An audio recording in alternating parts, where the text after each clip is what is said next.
Assalamualaikum warahmatullahi wabarakatuh. Sampurasun. Jumpa lagi dengan acara podcast Ruang Solusi Coffee Talk bersama saya Yusman Andria dan kameramen Kang Teddy Supriyatna. Untuk podcast kali ini kita kedatangan bintang tamu yang luar biasa, yang super cantik, dengan Ibu Lina Mulyadi. Mungkin sekilas Ibu Lina Mulyadi ini seorang aktivis KUKM, sosial, dan sebagainya. Mungkin untuk lebih singkat dan lebih jelas, kita langsung tanya-tanya beliau. Silakan Bunda, perkenalan dulu. Baik, Assalamualaikum warahmatullahi wabarakatuh. Alhamdulillah, bismillahirrahmanirrahim. Tiada henti bersyukur kepada Allah Subhanahu wa Ta'ala yang telah mempertemukan kita semua, insya Allah dalam keadaan sehat sempurna, sehat walafiat, selalu dalam lindungan Allah Subhanahu wa Ta'ala. Dan tak lupa juga salawat serta salam kita panjatkan kepada Nabi besar kita, Nabi Muhammad Rasulullah SAW, yang selalu menjadi panutan kita untuk selalu berbuat kebaikan. Ilahi antar masudi walidu hamatubi atini mahabataka wa marifataka. Insya Allah setiap langkah hanya apa yang kita maksud adalah kepada Allah Subhanahu wa Ta'ala, dan atas izin Allah semuanya Allah diberkahi segalanya selamanya. Dan juga insya Allah mungkin Bapak Ibu semuanya yang berada di tempatnya masing-masing insya Allah dalam keadaan sehat sempurna juga sehat walafiat. Terima kasih banyak. Saya dengan Lina Mulyadi dari Lumba Indonesia. Alhamdulillah, sebetulnya basically saya usaha properti kan. Jadi properti di mana saya dari umur 18 tahun, cerita hijrahnya saya sebagai seorang muslim. Jadi nanti akan saya cerita kisahnya tentang bagaimana cara saya hijrahnya mungkin di season yang berikutnya. Jadi setelah saya hijrah sebagai seorang muslim, saya memulai semuanya dari nol. Artinya mungkin dari minus ya. Jadi saya harus ke Bandung dengan posisi yang memang alhamdulillah luar biasa, dengan dinamika kehidupan yang luar biasa. Akhirnya saya survival di kota Bandung, lahirnya di Garut. Dan alhamdulillah ayah saya Tionghoa, orang Chinese, Go Guan Hop papa saya, dan nama Indonesianya Go Arif Mulyadi. Dan ibu saya, mama saya itu Ani Rosmiati, itu betul-betul Sunda pure, orang Sunda. Jadi saya mixing. Dan saya alhamdulillah dilahirkan dengan kesukuan yang berbeda, dengan multi agama, multi pendidikan juga, multi suku juga gitu. Dan saya harus menyesuaikan dari saya sejak lahir. Jadi mungkin saya alhamdulillah, papa saya kan juga alhamdulillah pada saat ini walaupun berbeda dengan saya religionnya, tapi alhamdulillah kami bersama dalam kebaikan. Artinya dari prosesnya cerita hijrahnya saya ini, saya mulailah berkarir di properti pada saat itu, karena harapan saya adalah karena waktu itu memang pertama kali gitu ya, pertama kali saya ke Bandung itu betul-betul yang dari keluar SMA saya masih belum tahu mau kerja apa, karena kan pada saat itu di 2003 bayangin aja SMA siapa yang mau menerima saya bekerja gitu, itu udah D3 semua gitu. Tapi saya percaya diri bahwa dalam prinsipnya jika memang Allah sudah memberikan satu kekuatan kepada kita dan kita pun yakin Allah tuh berikan jalan dari mana saja. Dan impian saya tuh dari setelah saya hijrah dari kota Garut, saya bilang saya ke Bandung, saya harus sukses, saya harus membahagiakan papa mama saya dan keluarga saya. Jadi mindset saya tuh ya kerja dan bagaimana peluang untuk bisa mencari uang. Artinya dari mulai saya ke Bandung, alhamdulillah di Ciputra waktu itu, di kode besar Ciputra Group ya, yaitu Sendiri 21, yang dimana saya menjadi marketing properti lah ya, yang mungkin saya pemalu umur 18 sampai saya juga harus bekerja yang nggak tahu apa-apa gitu kan, sampai malu gitu, sampai ya mau bicara aja nggak bisa. Tapi Allah berikan pertemuan training dan sebagainya, akhirnya saya dari situlah bertemu dengan namanya Bapak Andrea Saputra, yang dia memiliki insting melihat saya punya potensi untuk menjadi marketing lagi walaupun dari kampung gitu kan. Alhamdulillah dari semenjak itu punya kepercayaan diri karena di training tadi selama berapa bulan kan. Dan alhamdulillah beliau yang bayarkan juga, beliau salah satu orang yang melihat potensi saya sebagai mungkin bisa menjadi seseorang lah mungkin ya. Alhamdulillah dari situlah saya karir sampai saat ini. Dari mungkin sekarang sudah 16-17 tahun saya di properti, sampai dengan ada usaha sendiri sampai sekarang alhamdulillah, sampai jadi kontraktor juga, interior design juga, dan semuanya dari zero lah ya. Nah akhirnya dari itu 12 tahun, di tahun 2012, saya itu 2012 itu saya karena saya menjadi mu'alaf nih kan, saya harus banyak belajar tentang Islam. Bagaimana saya harus belajar, bagaimana saya tuh muslim tuh yang sebenarnya tuh seperti apa sih, karena saya kesibukan dari umur 18 tuh udah harus bekerja, tapi saya nggak ada yang bimbing gitu kan, di hidup di Bandung sendiri. Sampai cari untuk dari buku aja saya semua tentang Islam, bagaimana sholat. Saya kalau sholat tuh saya baca buku sampai dilihat begitu, karena nggak ada yang bimbing gitu, karena saya ini gitu. Nah alhamdulillah setelah dari situ saya ingin punya kekuatan, dan katanya di tanah suci itu banyak sekali keajaiban, dan saya banyak sekali menemukan hal-hal itu. Dan alhamdulillah setelah saya cuma bilang ya Allah gitu, saya izinkan saya setiap tahun saya ke Mekah. Akhirnya saya punya travel umroh juga sekarang, travel umroh haji. Nah dari perjalanan itu alhamdulillah banyaklah mengembangkan usaha-usaha yang lain, dan alhamdulillah pada saat COVID-19 yang berhubungan dengan Lembung Indonesia, di mana saya 2018 yaitu mengawali dari COVID, yang saya biasanya beraktivitas, saya juga biasanya melakukan program sosial saya pribadi, belum ada lembaga. Itu saya bilang saya berbuat apa nih sama COVID, kan lockdown, nggak bisa ngapa-ngapain, diam, usaha tutup semuanya kan ya.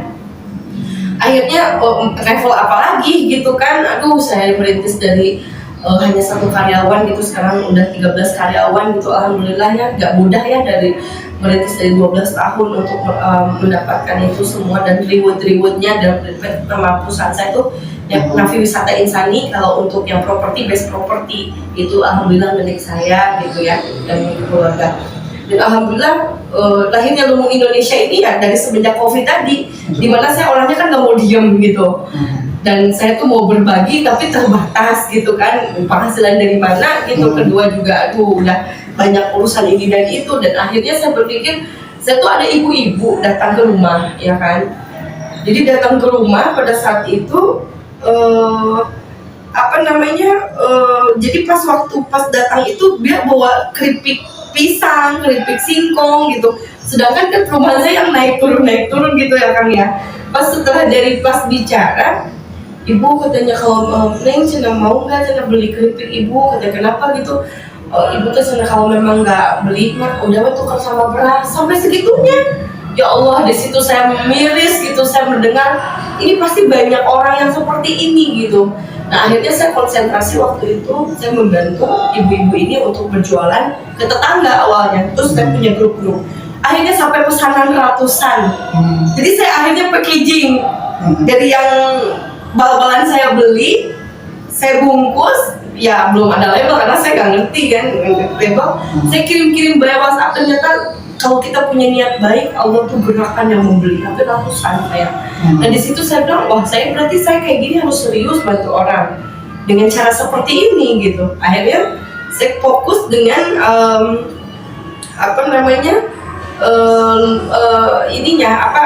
pedagang kaki lima.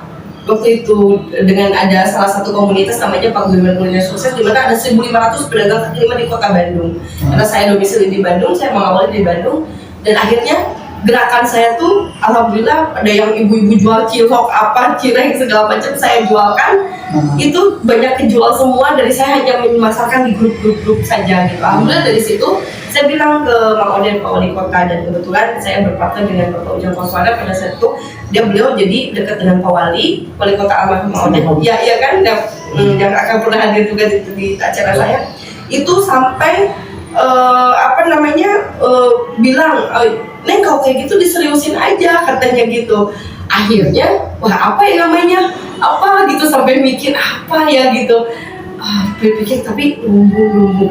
Saya kok kepikir lumbung itu kan wadah ya, wadah solusi, wadah komunitas. Dan saya ingin karena saya di berbagai komunitas, saya pengennya ini tuh lumbungnya komunitas itu. Jadi nggak saya di A, di B, saya kan di HIPMI, di Kadin, di Japnas, semuanya ada gitu. Di BES juga saya di Masyarakat Ekonomi Syariah. saya pengurus juga. Akhirnya saya bilang, udahlah di Lumbung Indonesia ini semuanya gitu. Akhirnya namanya Lumbung supaya ya menjadi wadah solusi, wadah silaturahim, wadah komunitas. Nah, namanya Lumbung. Tapi dulu waktu itu Lumbung Bandung, karena kan nggak kepikir Indonesia dengan Pak Wali Kota Lumbung Bandung sampai di launching oleh Pak Wali Kota di Pendopo. Masya Allah. Dari situlah serius. Bagaimana saya itu berpikir, wah ini harus dikembangkan. Saya bilang, saya kenal dengan Ibu Menteri, Istri Menteri Investasi, Ibu Sri Supandi Bahlil. Saya menghadap karena beliau udah seperti kakak saya gitu, luar biasa, mentor saya juga, yang saya melihat bahwa kita sama-sama di HIPMI, apalagi juga pejuang dari nol, Bang Bahlil, Bang Bahlil sebagai suami dan saat ini menjadi Menteri Investasi, di mana saya juga pada saat itu bertemu sudah lama sekali di Jayapura, di tempatnya Pak Gubernur Pak Lukas NMB itu, Masya Allah, sampai saya tuh pas waktu bertemu di Jayapura pun namanya kita kita takjub aja gitu, waduh ternyata ada orang yang memang mulai dari nol tuh jadi pengusaha besar. Karena saya melihat Bang Bahlil itu sama kakak sebelah itu masih orang yang baik, maksudnya yang sedekahnya luar biasa, dan saya ngelihat juga ini. Nah dari situlah saya berpikir, ini kayaknya harus dengan Ibu Menteri Investasi nih Kak, gimana dong? Saya udah buka di Bandung nih kayak gini, ternyata gerakannya lumayan. Begitu buka di Indonesia gitu, Masya Allah. Jadi akhirnya gitu Kang, Indonesia gitu, jadi lahirlah Lumbung Indonesia. Sangat menarik sekali pemirsa. Aduh, Masya Allah. Mungkin kita sama pemirsa ingin tahu perjalanan Bunda yang dari tadi marketing properti ya, sampai ke membangun Indonesia ini, kan ini udah berapa provinsi ya? Udah banyak ya? Udah banyak. Itu ada kendala nggak dari nol ya? Iya. Dari tadi penjual keripik itu kan, sampai sekarang sudah banyak perwakilan gitu kan. Kendala atau tantangannya seperti apa? Ya, alhamdulillah Kang. Jadi saya itu namanya kita belajar dan UMKM pun saya baru paham kan istilahnya UMKM, bahkan singkatannya pun nggak tahu gitu. Tapi setelah saya Google gitu, usaha menengah gitu kan, usaha mikro kecil menengah, dari situ saya tuh tertarik. Karena menolong orang itu nggak harus uang, gitu. Menolong orang tidak harus dengan uang ternyata, dengan niat baik, dengan tenaga kita, dengan link-link kita, dengan apa yang kita punya. Ternyata kalau menolong orang tuh bisa apa saja. Dan dari situ saya berpikir, ya Allah, kenapa saya tidak melakukan sesuatu kebaikan untuk orang banyak? Sebetulnya kan apa yang saya bisa lakukan sebetulnya menolong diri saya, gitu. Pada saat itu pun saya tidak ada penghasilan apapun ya, di mana ya istilahnya semua orang mungkin start penghasilan pada saat itu bertahun-tahun ya dengan masa COVID itu.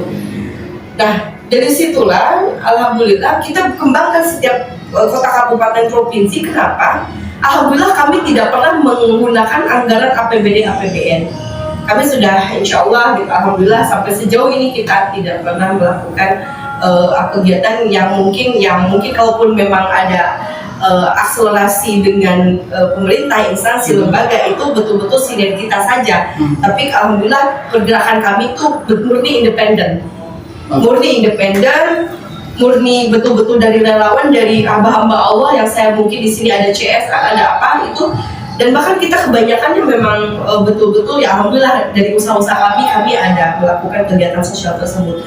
Dan alhamdulillah yang booming kita kan dengan Bu Menteri juga alhamdulillah itu adalah program sedekah cahaya, program lampu listrik mandiri rakyat Timar, yang dimana kita menciarkan untuk bagi warga yang belum ada listrik di pedalaman. Zaman now masih ada jutaan rumah yang belum ada listrik, dan kami itu diproduksi oleh anak santri. Ini bisa menerangi negeri dan mereka bisa sholat, ibadah, dan melakukan kegiatan sosial, kegiatan apapun, mau belajar ngaji, baca Quran, itu posisi malam tanpa pakai cempor lagi. Jadi itu pakai lampu 1 watt, terangnya seperti 10 watt, tahan sampai 10 tahun. Itu dihasil karya anak santri, dan ini sudah dapat penghargaan dari Pak Jokowi, Bapak Presiden, dan alhamdulillah sudah disiarkan oleh Syekh Ali Jaber almarhum, oleh UAS juga, Ustaz Agus Somad, ada Buya juga setelah ini pernah menghadap ke beliau juga tentang program ini, dan dengan Ahmad Jah waktu itu alhamdulillah dalam tahap sinergitas. Dan untuk kami sekarang ini dengan HIPMI, Himpunan Pengusaha Indonesia, terus juga dengan Hadidah Foundation yang udah pasti sebagai Dewan Pembina kami dan holding dari naungan ilmu Indonesia itu Hadidah Foundation. Dan ada kooperasinya kami ini, kooperasi Hadidah dan kooperasi ilmu Indonesia, begitu. Mantap dan menarik sekali pemirsa. Alhamdulillah. Mungkin ini Bun, ini kan pasca COVID ini kan banyak pengusaha yang belum dikabul ya. Ya. Banyak yang ngedown lah, baik semangatnya ataupun usahanya gitu kan. Mungkin Bunda sebagai Ketua Umum Indonesia ada semacam trik atau motivasi untuk menambah spirit para pelaku UMKM ini Bun. Jadi alhamdulillah ya, sebetulnya penuh dinamika dan penuh perjuangan untuk bisa belajar karakteristik dan apa yang dibutuhkan dari mulai hulu ke hilirnya UMKM. Karena banyak sekali mungkin orang yang berbicara tentang UMKM, tapi alhamdulillah atas izin Allah saya mengikuti bahkan menelaah, meneliti dan terjun langsung dengan UMKM sampai saya face to face, saya ke rumahnya, saya lihat produksinya satu persatu, karakteristik semua itu ternyata memang basically mereka itu adalah orang-orang hebat. Orang-orang hebat yang dimana satu bahan bisa diciptakan lebih dari 10 tema bahan, seperti 10 tema produk gitu ya. Artinya dari satu bahan bisa diciptakan 10 produk. Bisa dibayangkan mungkin bisa lebih dari 10 produk. Contoh misalnya pisang, dibikin keripik, dibikin brownies, dibikin apa, dibikin mungkin cake, dibikin apa segala macam. Dan saya melihat semua kepintarannya semua. Saya belum menemukan ada pengusaha yang sesadar seperti UMKM. Kenapa? Saya lebih respect, lebih luar biasa, lebih amazing karena saya melihat live bagaimana kehidupan mereka dari nol, bahkan mungkin minus, mereka tidak punya rumah, bahkan mereka masih ngontrak di gang semua, hanya dengan punya terbatas, tapi dia hanya punya ide dan kreativitas. Bagaimana dia itu menciptakan suatu barang bisa menjadi barang jual gitu. Itu kan luar biasa gitu. Saya melihat bahwa ini UMKM ini ya Allah gitu, ini kok begitu amazing gitu, brilliant gitu kan. Karena kalau pengusaha A mungkin karena ini ada modal, karena bisa aja mengkreat sesuatu karena ada modal. Ini mah udah modal terbatas, tempatnya punya, modal nggak ada, kadang-kadang seperti itu. Terus juga dari mungkin punya semangat aja mereka itu, tapi dia punya ide yang kadang-kadang kita tidak pernah terpikir oleh pengusaha yang mungkin menengah ke atas. Itu yang saya lihat banyak sekali poin-poin keajaiban yang saya lihat membantu UMKM. Artinya dengan saya memiliki semangat untuk membantu mereka, itu sebetulnya mereka tuh memberikan semangat untuk saya gitu. Jadi saya tuh udah dengan hati gitu, udah hati yang paling dalam lah untuk yang dengan UMKM ini. Karena semakin saya mendalami, semakin saya menyayangi, semakin saya juga ingin berbuat sesuatu walaupun masih saya merasa dalam keterbatasan gitu. Saya masih belum bisa berbuat banyak. Saya hanya bisa bantu memasarkan yang mungkin selama ini Dinas KUKM sudah lakukan dengan pembinaan, pelatihan dan pendampingannya gitu ya, yang sangat baik gitu dari pemerintah. Mungkin mereka itu kekurangannya adalah pemasaran. Nah, pendampingan untuk izin-izin pun mungkin kadang-kadang ada UMKM yang mungkin tidak punya handphone, dia tidak punya komunitas di kampung, dia tidak bergaul. Mungkin kalau yang dengan Dinas KUKM sudah terdaftar, tapi kadang-kadang yang orang yang tidak tersentuh, dan di situ lalu Indonesia hadir untuk masyarakat. Dan dari mulai startup, dari mulai UMKM startup sampai dengan medium, sampai yang sudah qualified sekarang sudah bisa ekspor, itu kami bina dari mulai dari nol sampai dengan mungkin nggak punya mesin, sampai punya mesin, mungkin dari dia punya modal sampai dia bisa modalin sendiri gitu. Alhamdulillah ini semua karena Allah, didukung oleh Hadidah Foundation dan pihak-pihak lembaga yang betul-betul mensupport program kami di Indonesia. Subhanallah, keren sekali. Alhamdulillah. Mungkin Bunda yang penting juga, mungkin buat pemirsa yang pelaku KUKM khususnya gitu kan, dan secara umum untuk warga Jawa Barat gitu kan, mungkin ada yang tertarik untuk gabung ke Indonesia. Apakah bisa? Kalau bisa gimana prosedurnya? Boleh, karena ini kita ada di ruang solusi, pastinya kita akan menciptakan solusi. di mana saya insya Allah kita akan mungkin kita akan bisa kerjasama ke depan gitu ya dengan Ruang Solusi Lombok Indonesia, bahkan kita bisa bersama karena insya Allah karena ini kan lembaga syiar ya, lembaga untuk bisa memotivasi dan memberikan solusi untuk siapapun, bahkan informasi kepada siapapun. Nah mungkin nanti saya berharap bahwa nanti Ruang Solusi ini akan menciptakan tokoh-tokoh baru, walaupun dari mulai UMKM dan pengusaha, mungkin santri-santri juga yang kami bina itu bisa di podcast di sini menceritakan bagaimana pengalaman dia untuk menjadi santripreneur, karena kita lagi membangun wirausaha baru dan ini membangun perekonomian pesantren bersama Umi Wahidah, bersama Profesor Dr. Budi Rahman Hakim, Ahmad Jagat dan Amolis. Sebab kita bangun kooperasi dan pesantren-pesantren untuk bisa menciptakan one product one pesantren. Jadi itulah mulai dari hal kecil. Nah kalau ada yang mau daftar hadir ataupun mungkin yang mau mendaftarkan menjadi anggota, boleh. Karena kita seluruh kota kabupaten, seluruh provinsi kita ada perwakilannya. Jadi boleh nanti bisa di list di nomor telepon call center Lombok Indonesia di 08122 477 888. Oke, saya ulangi kembali. Ya, 08122 477 888 itu call center Lombok Indonesia. Lombok Indonesia di mana office-nya? Untuk di Bandung, di sini di YPKP Sangga Buana, di Ruang Solusi di sini di Jalan Bapak PH Mustafa atau Jalan Pahlawan ya, nomor 70 di Kota Bandung Cikutra, atau di Resort Dago Pakar, base campnya kita. Biasa kita sharing diskusi di Resort Dago Pakar. Nah kalau untuk di Jakarta ada kita Geraha Gedung Mustika Ratu di lantai 7 itu gedungnya dari Hanidah Foundation dan Lombok Indonesia serta Koperasi Hanidah Indonesia Pesina gitu. Masya Allah, saya sangat mengapresiasi Ruang Solusi karena saya melihat ini bisa menjadi lembaga dakwah juga, di mana ini kan bukan hanya untuk orang Muslim, tapi ini multi agama, jadi kita multi suku juga. Jadi yang mau sharing diskusi terkait bagaimana peluang-peluang usaha atau siapapun yang mungkin ingin memberikan keilmuannya itu bisa di Ruang Solusi. Dan nanti insya Allah kita akan support dari banyak hal karena kita memang membutuhkan partner-partner media gitu seluruh Indonesia bahkan. Masya Allah ya. Alhamdulillah.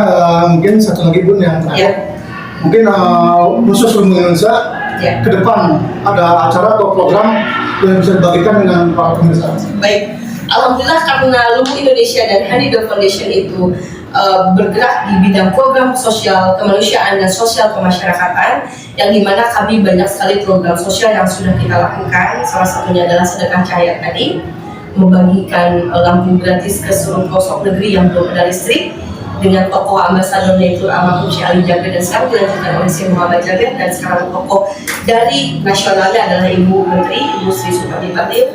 Dan keduanya itu adalah kami adalah pengobatan gratis untuk bagi seluruh mungkin lansia dan mungkin dari mulai anak kecil, kita pengobatan gratis rutin. Alhamdulillah seluruh pelosok, dan ketiga kita berbagi kacamata gratis itu, dan kita operasi katarak gratis yang kita sering lakukan. Terus ketiganya itu adalah kita memberikan beasiswa mulai dari yang orang yang tidak mampu, anak yatim, untuk duafa di seluruh kota kabupaten, mungkin baik yang SD, SMP, SMA atau bahkan yang kuliah. Mungkin yang belum mungkin putus sekolah, nanti kami ada semacam lembaga Karya Duta Education yang dimana itu bekerja sama dengan Lombok Indonesia. Di sini juga di Cikutra itu memberikan pendidikan kursus bahkan kursus gratis gitu bagi yang warga yang tidak mampu dan warga UMKM dimanapun berada loh di seluruh Indonesia gitu. Akan memberikan sertifikasi juga, bahkan untuk yang pintar tuh kita bisa ke jenjang lebih tinggi. Dan maaf, dan banyak sekali kita itu program sosialnya adalah untuk seperti UMKM tadi, untuk bisa memasarkan UMKM ke nasional internasional. Dan kita ada kerjasama dengan JNE Express untuk 15.000 titik di seluruh Indonesia itu menjadi perwakilan kami. Bahkan kita mendukung penuh untuk bisa UMKM bisa memakai logistik dengan mungkin menciptakan usaha di setiap ini dengan Dewan Masjid Indonesia. Kita sudah kerjasama itu bisa menciptakan masjid solusi. Kita pun juga memiliki program dengan masjid-masjid biar masjid itu sejahtera. Masjid tidak mengandalkan kenceng tapi masjid yang memberi. Itu yang kita akan lakukan dengan ini, dan juga banyak sekali untuk program dengan UMKM-nya ada. Kita kerjasama dengan supermarket retail dengan Yomat. Alhamdulillah kita sudah kerjasama. Yomat itu Jogja Group, kalau di Jawa Barat itu cukup besar. Itu kami sudah kerjasama di 290 titik. Itu kita masukkan lumbung snack, dan juga alhamdulillah kita masukkan juga untuk menjadi supplier dari sembako tadi. Terus juga kita menciptakan pasti bayar, pasti beli dengan kita kerjasama dengan pemerintah daerah, bupati, wali kota atau gubernur untuk bisa melakukan gerakan makan siang di kantor. Di mana makan siang di kantor ini dilakukan untuk para ASN, dan itu yang memasaknya itu yang pakai aplikasi kami dengan tim dari Lumbung Indonesia. Misalnya yang sekarang insya Allah akan dengan Pak Bupati Kabupaten Bandung, yaitu Dapur Bedas. Itu aplikasinya Dapur Bedas seperti GoFood, GrabFood, tapi kami baru sederhana saja. Itu tanpa ongkir, dan kita itu yang masak UMKM. Jadi klik aja tanpa ongkir langsung ke dinas-dinas. Itu gerakan luar biasa karena kita membangun ekonomi dari mulai cara sederhana. Jadi banyak sekali program-program gerakan yang sudah Lumbung Indonesia lakukan, termasuk TV satelit pada saat itu COVID. Kita juga memberikan TV satelit untuk bagi warga yang tidak memiliki kuota dan tidak memiliki handphone, gimana untuk bisa dapat belajar online. Kan bagaimana yang tidak punya HP? Kami ciptakan TV satelit itu di setiap seluruh kecamatan untuk bisa ditonton. Mereka juga bisa memiliki pembelajaran yang hak yang sama gitu. Jadi banyak sekali sih kalau saya hitung, mungkin nanti kita season berikutnya kita akan bahas detail tentang program-program lain. Demikian pemirsa paparan dari bintang tamu kita, Ketua Lumbung Indonesia Ibu Lina Mulyadi. Semoga bermanfaat, Amin, insyaallah. menambah ilmu dan menambah semangat. Iya pastinya, dan kasih kita berjumpa lagi dengan season pembahasan serta tema-tema lainnya. Sekian podcast sore ini. Selamat sore. Assalamualaikum warahmatullahi wabarakatuh.